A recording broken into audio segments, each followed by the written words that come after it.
이란과의 전쟁 중 미국이 가장 필요로 했을 때 이탈리아가 미국에 대한 지원을 거부했던 그 배신 행위들을 기억하는 사람 있나요? 트럼프는 이제 잔인하게 복수하고 있으며 프랑스에서 열린 G7 회의 중 조르자 멜로니가 자신과 사진을 찍기 위해 애원했다고 이탈리아 TV에 말한 후 이탈리아와 직접적인 위기를 촉발시켰습니다. G7에서 조르자 멜로니가 트럼프와 대화를 시도할 때 트럼프가 멜로니를 바라보는 표정을 한번 보세요.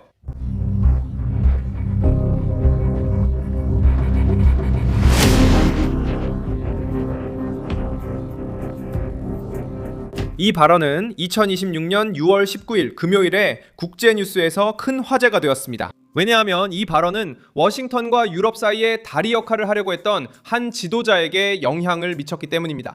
하지만 이제는 미국 대통령 본인에 의해 공개적으로 곤란한 입장에 처하게 되었습니다. 트럼프는 자신이 그녀와 이야기할 필요가 없었다고 말했고 불쌍해서 사진을 찍었다고 주장했으며 멜로니를 강경한 대응으로 몰아넣었습니다. 따라서 어떤 일들은 즉각적인 대응이 필요합니다. 도널드 트럼프의 발언은 완전히 지어낸 것입니다. 솔직히 충격이었습니다. 저는 왜 미국 대통령이 동맹국들에게 이렇게 행동하는지 모르겠습니다. 사실 이런 일은 처음이 아닙니다. 저는 단지 그가 같은 결단력을 보여주지 않는 것이 아쉬울 뿐입니다. 반면 서방의 적들, 미국의 적들 같은 지도자들에게는 훨씬 더 관대하다는 말입니다. 하지만 그가 기억해야 할 게 있습니다. 저와 이탈리아는 절대 구걸하지 않았습니다. 문제는 이탈리아의 반응이 그 한마디로 끝나지 않았다는 점입니다. 안토니오 타야니 이탈리아 외무장관은 미국 방문을 취소했습니다. 그리고 정부의 주요 인물 중 한 명인 멜로니는 트럼프가 미국과 유럽 간의 역사적인 관계를 파괴했다고 비난했습니다. 이 지점에서 사건은 정치적 무게를 갖게 됩니다. 트럼프는 한 장의 사진만 노린 게 아니었습니다. 그는 워싱턴을 기쁘게 하려는 것과 유럽연합을 따르려는 것, 그리고 중동 전쟁에 대한 외교적 압박을 끊지 않으려는 사이에서 흔들리고 있던 유럽의 동맹국을 드러냈습니다. 트럼프는 멜로니를 굴욕주면서 무엇을 보여주려 한 걸까요? 이탈리아가 정치적으로 그렇게 두려워한 이유는 무엇일까요? 이 위기가 미국, 유럽, 이스라엘, 이란 사이의 판도를 어떻게 바꿀 수 있을까요? 지금 바로 그 모든 이야기를 들려드리겠습니다. 이런 직설적이고 군더더기 없는 컨텐츠를 좋아하신다면 구독을 고려해보세요. 여기서는 매일 이런 영상을 올리고 있습니다.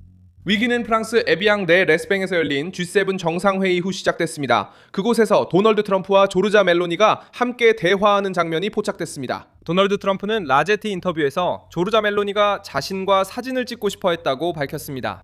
언론에 보도된 바에 따르면 도널드 트럼프는 조르자 멜로니가 사진을 찍기 위해 애원했다고 주장했으며 자신은 불쌍해서 겨우 허락했다고 말했습니다.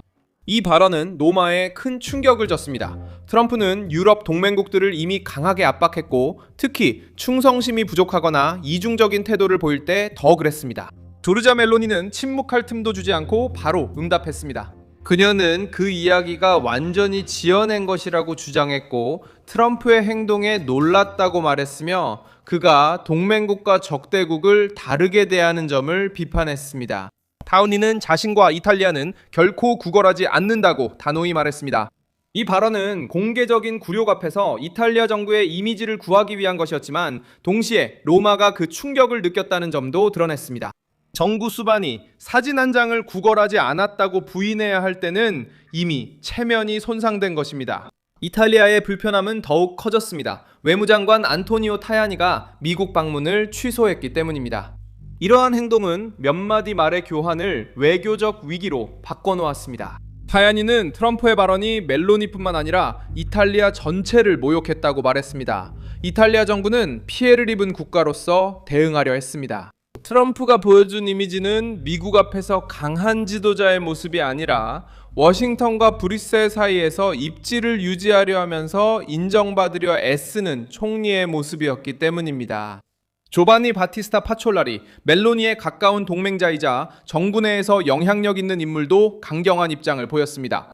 그는 트럼프가 미국과 유럽 간의 역사적인 관계를 해치고 있다고 비난했으며 미국 대통령이 미국을 유럽 대륙에서 인기 없는 나라로 만들고 있다고 말했습니다. 이러한 반응은 불편함의 정도를 보여줍니다. 멜로니는 한때 트럼프와 가장 가까운 유럽 지도자 중 한 명으로 여겨졌습니다. 그녀는 2025년에 그의 취임식에 참석하기도 했지만 로마가 이란, 바티칸 그리고 유럽연합의 압력과 같은 민감한 문제에 더 신중하게 움직이기 시작하면서 두 사람의 관계는 힘을 잃었습니다. 최근 몇 달 동안 멜로니는 트럼프와 유럽 지도자들 사이에 다리 역할을 하려고 했지만 그 자리는 점점 좁아졌습니다. 한편으로는 워싱턴이 진정한 공조를 요구하고 있었습니다. 다른 한편으로는 유럽연합이 미국의 급격한 외교정책 변화에 맞서 공동전선을 유지하려고 애쓰고 있었습니다. 멜로니는 모두와 잘 지내고 싶어 했지만 트럼프는 보통 이런 모호함을 용납하지 않습니다. 트럼프는 누군가가 물러서거나 거리를 두거나 정치적으로 계산하면 대개 공개적으로 반응합니다. 사진에 대한 언급은 바로 그 시점에 이루어졌습니다. 이탈리아와의 위기가 커지는 동안 트럼프는 중동에서 훨씬 더 큰 수를 두고 있었습니다. 엑시오스에 따르면 미국 당국자들은 이스라엘과 헤즈볼라가 미국과 카타르의 중재로 레바논에서 새로운 휴전에 합의했다고 밝혔습니다. 목표는 레바논 전선을 안정시키고 이란과의 더 큰 과정을 계속 진행할 수 있도록 하는 것이었습니다. 그럼에도 불구하고 휴전은 처음부터 불안정하게 시작됐습니다. 합의가 시작될 예정이었던 시간 이후에도 충돌이 있었다는 보도가 나왔고 이스라엘은 레바논 남부 점령지에서 위협에 대응하는 작전을 계속하겠다는 입장을 유지했습니다. 백악관은 테헤란이 미국과의 예비 합의에서 자신의 역할을 이행하는지 시험하기 위해 60일의 기간을 유지하길 원합니다. 이 기간은 적대 행위를 줄이고 이란 핵 프로그램에 대한 대화를 위한 길을 열며 레바논이 이 과정의 폭발 지점이 되는 것을 막기 위한 것입니다. 이란은 이 판에서 계산된 방식으로 등장합니다.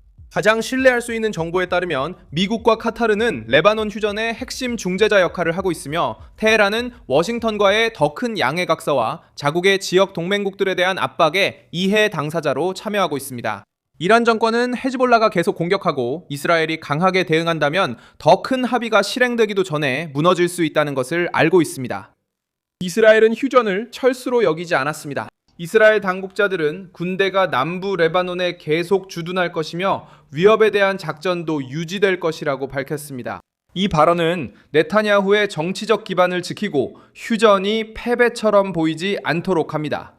동시에 트럼프가 서사의 주도권을 완전히 테헤란에 넘기지 않은 채 질서를 잡으려 한다는 점도 분명히 합니다.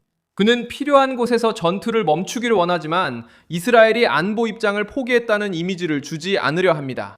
이 판의 한가운데에서 트럼프는 미국 내에서도 상징적인 움직임을 보였습니다.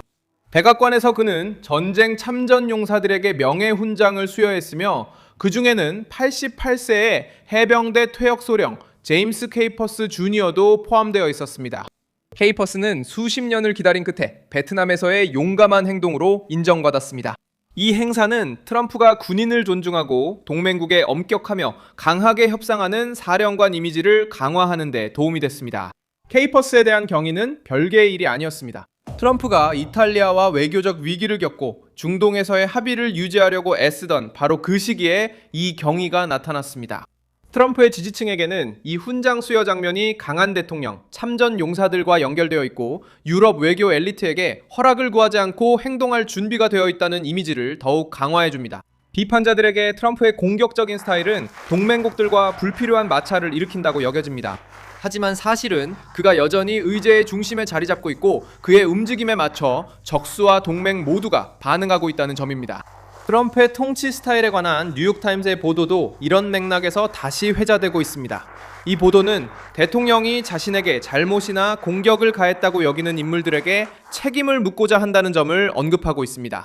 언급된 사례 중 하나는 2020년에 광범위한 부정선거 의혹을 일축했던 전 선거 보안 책임자 크리스 크랩스가 이후 조사 명령의 표적이 된 것입니다. 이 사건은 트럼프의 정치적 방식 이해에 도움됩니다. 트럼프는 자신이 불충실하다고 여기는 사람을 잊지 않으며 내부 반대를 사소한 문제로 여기지 않고 자신의 행보에 해를 끼쳤다고 생각하는 인물들에게 압박을 가하기 위해 대통령의 권력을 사용합니다. 이러한 스타일은 외교 정책에서도 나타납니다. 트럼프는 외교와 개인적인 요구를 완전히 분리하지 않습니다. 멜로니는 트럼프와 더 잘 대화할 수 있었던 지도자 중 한 명이었습니다. 바로 그녀의 보수적인 입장과 새로운 위기 이전에 트럼프와 개인적인 관계를 쌓았기 때문입니다. 그녀마저도 공개적으로 조롱의 대상이 된다면 트럼프와 더 거리가 먼 유럽 지도자들은 분위기가 훨씬 더 험악해졌다는 것을 이해하게 됩니다. 미국의 압박은 더욱 커질 가능성이 높으며 특히 방위, 군사비, 국경, 무역, 그리고 국제 위기에서의 입장 조율과 관련된 문제에서 그렇습니다. 저는 밀손 알베스입니다. 글로벌 국제 전문가로서 매일 진실로 여러분께 정확한 정보를 전해드리는 것이 제 목적입니다. 뉴스 링크는 영상 설명란에 있습니다.